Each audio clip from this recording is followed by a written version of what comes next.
It's one of the most central questions in human history. Where do we come from, and who created us? Whether we prefer a religious or an evolutionary approach, to this day, no one can say for sure how the seed of life really unfolded on Earth. In this regard, the various world religions state that we owe our existence to a divine creator. It would be a supernatural being with powers far beyond our imagination. However, other people are convinced that the divine figures that are worshipped in the various religions and mythologies have a tangible core. According to them, they would actually be extraterrestrial intelligences. But what is the point of this assumption, which at first glance seems so far-fetched? Is it possible to find traces that indicate that there's something to the stories in question?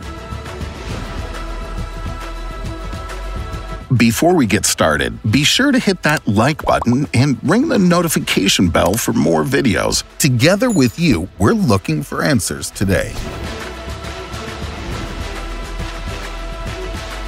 Extraterrestrial gods.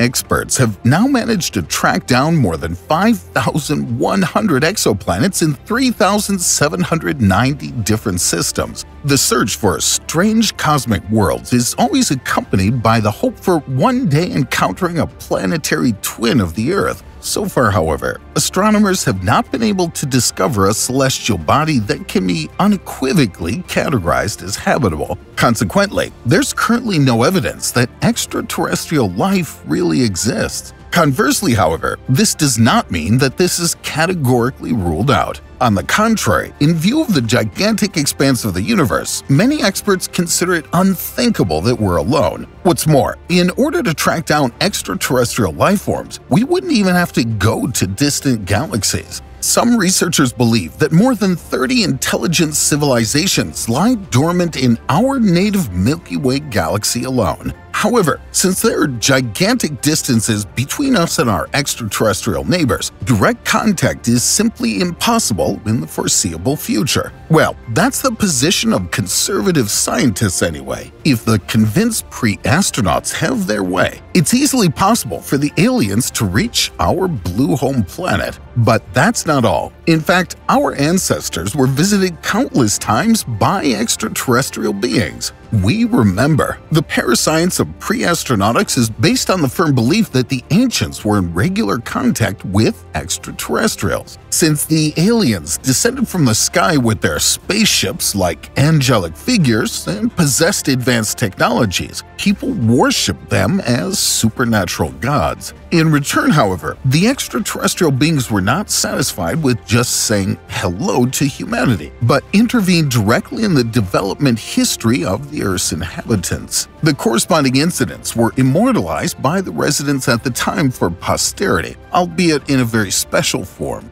As a result, pre-astronautics is primarily devoted to the reinterpretation of religious and mythological writings. So all the exciting tales of divine miracles and angels would actually be uncanny encounters of the third kind. People just didn't know any better. Let's just look at some sacred objects and places, such as the Ark of the Covenant, God's throne chariot, or Valhalla from Norse mythology. In truth, the people of Earth would not have seen religious objects at that time, but highly developed weapons and space technology, which they did not really understand and tried to explain other ways. The same would therefore also apply to gods and angels. Accordingly, the appearance of God in the Hebrew Bible is interpreted as the landing of an extraterrestrial spaceship. In fact, even the creation of man is supposed to have been preceded by nothing more than a genetic engineering experiment by aliens.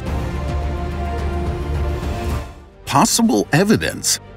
While the aliens are still shown to us in Hollywood films as bloodthirsty conquerors who want to blast the Earth to rubble and ash, the truth is that the extraterrestrials have bailed us out time and time again. Just look at the Great Deluge that once plunged large parts of the world into chaos and the salvation of man that followed. Here we should keep in mind that such a catastrophe is mentioned not only in the Bible, but also in the Epic of Gilgamesh and in Indian, Australian, and Chinese myths. According to the pre-astronauts, such an event really did take place. That our species was not wiped out in the meantime is not due to the grace of God, but to the courageous intervention of our extraterrestrial protectors. Admittedly, the interpretation of old religious texts and traditions is quite vulnerable. Accordingly, today no one can know which incidents really preceded the stories that were put on paper. The pre-astronautical interpretation of archaeological artifacts is literally more tangible.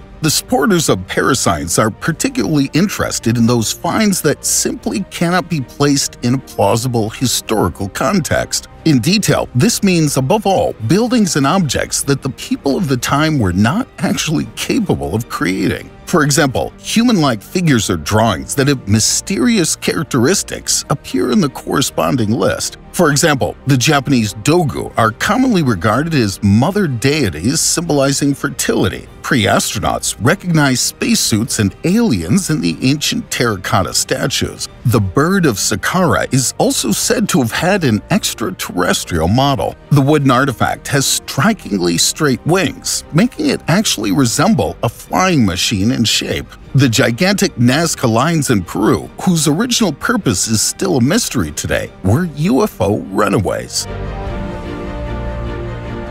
Mysterious finds.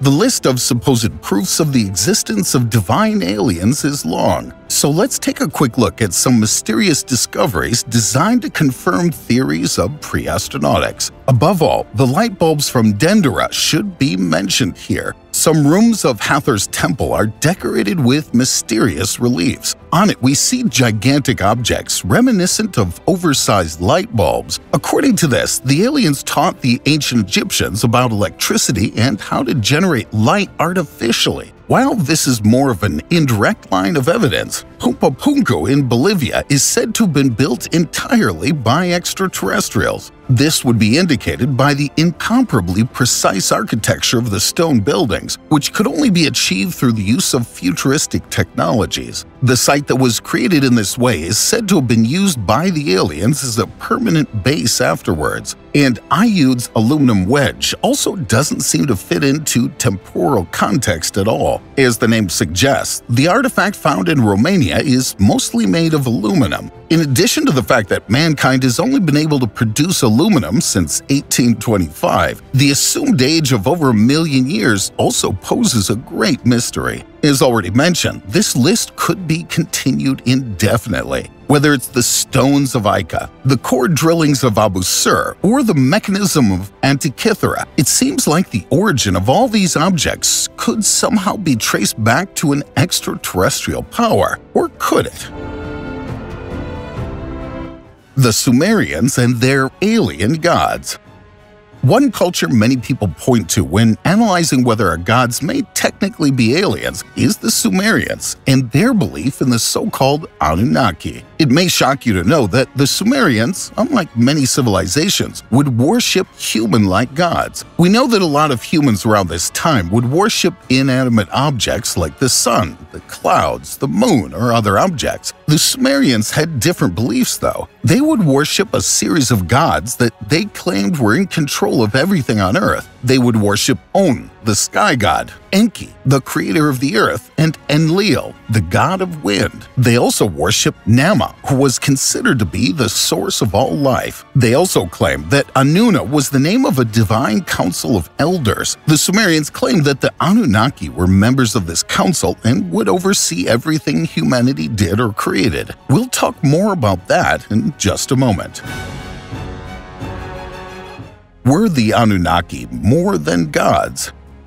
A French archaeologist named Paul-Émile Botta was the first man to excavate the remains of a Sumerian city. He visited an area near Iraq in a location that's now known as Khorsabad. He was on a mission to locate and document various locations that were mentioned in the Bible, and the lost cities of the Sumerians were first on his list. In the remnants of the city that had long been covered in sand, mud, and dirt, he found 14 tablets that many people believe are the first historical documents ever written by man. These tablets were truly incredible, but it would take several decades before we'd be able to understand the story that these tablets told. Of the tablets, a few would contradict each other, calling into question the validity of their content. The tablets show images of humans, as well as giant beings that were called the Anunnaki. The Anunnaki were surrounded by much smaller people, but we don't know if these individuals were meant to represent humans or servants of the Anunnaki. The images show humans carry around goods in baskets, much like other cave paintings or clay images from similar time periods. The tablets also tell the story of a sudden shift in Sumerian culture, when leaders are appointed to oversee the people